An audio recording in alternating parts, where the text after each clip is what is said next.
याद नहीं हो रहा क्या लो? याद नहीं हो रहा? करवा दूंगा, टेंशन मत लो, आ जाओ करवा दूंगा। दिन, रात का टाइम, दिन बताऊंगा, दिन एक्सप्लेन करूंगा, पूरा खत्म। अब दिन है क्या? DIN, दिन। दिन मतलब होता है director identification number.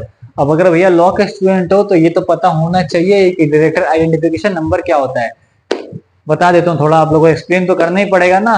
Director identification number का मतलब होता है वो नंबर जो एक डायरेक्टर को अलॉट किया जाता है, जो कि डायरेक्टर का बेसिकली आइडेंटिटी होता है। ठीक है, वो नंबर से वो डायरेक्टर की पहचान होती है। अगर किसी भी इंसान के पास वो डिन है, मतलब वो उस कंपनी का डायरेक्टर है।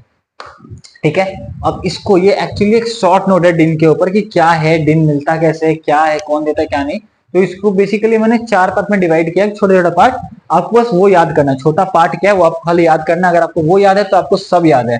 कौन किसको कैसे मिलने के बाद क्या, पहले आप रिपीट करो, कौन किसको कैसे, कौन किसको कैसे मिलने के बाद क्या, कौन किसको कैसे मिलने के बाद क्या, कौन किसको कैसे मिलने के बाद क्या।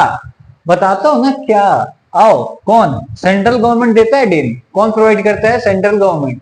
सेंट्रल गवर्नमेंट डिन प्रोवाइड करता है। ठीक है, किसको करता है? इंडिविजुअल को। अरे भाई, जिसको डायरेक्टर बनना है वही इंडिविजुअल होगा ना, जिसको डिन मिलने वाला है। तो सेंट्रल गवर्नमेंट प्रोवाइड करता है इंडिविजुअल को। अब कैसे करता है, यहां देखो।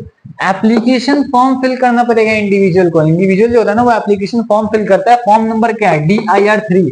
देखो, 1 नंबर, 2 नंबर, 3 नंबर। 3 नंबर पे आ रहा है कैसे, तो फॉर्म नंबर तभी याद कर लेना कैसे 3 नंबर पे आया तो DIR 3। ठीक है, याद करने का छोटा तरीका बता रहा हूं। ठीक है, तो DIR 3 कैसे याद करोगे? 3 नंबर पे कैसे आया ना, कौन किसको कैसे। तीसरे नंबर पे आया तो फॉर्म नंबर कितना? DIR 3। अब भाई गवर्नमेंट का काम है ना, तो फीस तो लगना है, तो फीस देना पड़ेगा ना। DIR 3 के साथ फीस दिया थोड़ा, तो सेंट्रल गवर्नमेंट ने इंडिविजुअल को दिया, इंडिविजुअल ने एप्लीकेशन फॉर्म भरा, form number DIR 3 with fees. हाँ भाई, फीस के साथ। अब जब डायरेक्टर बन रहा है ना, तो डायरेक्टर बहुत बड़ा आदमी है ना, तो डायरेक्टर बनने का जो फॉर्म है उस पर सिग्नेचर किसका होना चाहिए भाई? उसको उस पर अटेस्टेड होना चाहिए सिग्नेचर, CA CMA या CS। मतलब बड़ा आदमी बनाने के लिए बड़ा आदमी लगेगा। सोच के देखो, बड़ा आदमी कौन बन रहा है? इंडिविजुअल। बड़ा आदमी जो दे रहा है सेंट्रल गवर्नमेंट, सेंट्रल गवर्नमेंट बड़ा आदमी। अब जब उसका फॉर्म है तो फॉर्म पे तो बड़ा आदमी का साइन होना चाहिए। तो वो बड़ा आदमी कौन है? CA CMA CS in practice. मतलब हम में से जो लोग है जो CA CMA CS कर रहे हैं, या आप लोग जो कर रहे हो, तो जो लोग बन जाओगे ना, तो प्रैक्टिस में जाते हो, तो आप लोग का साइन मैंडेटरी हो जाता है इस फॉर्म पे, वरना ये आगे फॉर्म बढ़ता नहीं है। उसके बाद सेंट्रल गवर्नमेंट को 1 महीने के अंदर, 1 महीने के अंदर जो जो ये फॉर्म है ना, उसको प्रोसेस करके DIN देना पड़ता है। ठीक है, इंडिविजुअल को DIN प्रोवाइड करना पड़ता है। अब मिलने के बाद क्या, मतलब एक बार DIN मिल गया तो उसके बाद क्या होता है? सबसे पहला चीज, पहले तो डिन मिल गया तो वो लाइफ टाइम वैलिड होता है। सबसे इंपॉर्टेंट बात, लाइफ टाइम वैलिड हो गया। एक बार डायरेक्टर को DIN मिल गया तो लाइफ टाइम के लिए वही नंबर होता है उस इंडिविजुअल का। ठीक है, अब आफ्टर DIN जैसे ही डिन मिल जाता है ना, जैसे ही डिन मिल जाता है उस इंडिविजुअल को, उसको सबसे पहले जाके अपनी कंपनी को बताना पड़ेगा कि भाई कंपनी कंपनी मेरे को मेरा DIN मिल चुका है, मेरे को दिन मिल चुका है। इंटीमेट दी कंपनी।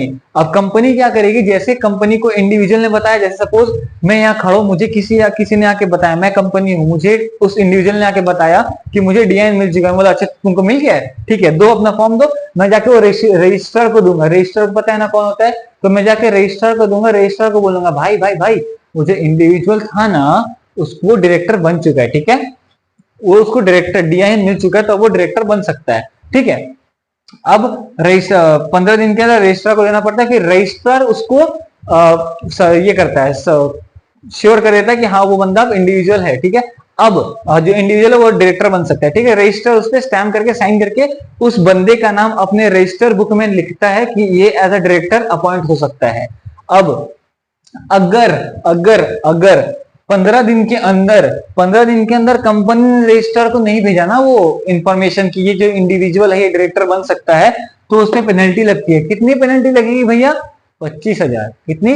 25,000। अच्छा भैया, हाँ, सिर्फ वही नहीं, 25,000 के ऊपर जो कंटिन्यूइंग फेलियर होगा ना, कंटिन्यूइंग, अगर फिर से वो मिस्टेक बार बार कर रहे हो, तो 100 रुपया करके पर दिन, 100 रुपया करके पर दिन करके चार्ज होगा। कितना चार्ज होगा? मैक्सिमम मैक्सिमम 1 लाख भैया।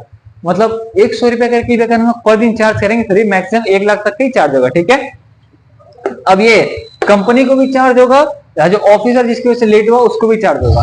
तो बेसिकली आपको DIN समझ में आया? कौन किसको कैसे मिलने के बाद क्या, बस ये 4 पॉइंट याद रखो। कौन किसको कैसे मिलने के बाद क्या, कौन देता है किसको, कौन देता है किसको, फिर कैसे देता है, और फिर मिलने के बाद क्या होता है। ठीक है, thank you guys, please like share subscribe करो और जल्दी से याद करो लोगों को। ठीक है, थैंक यू।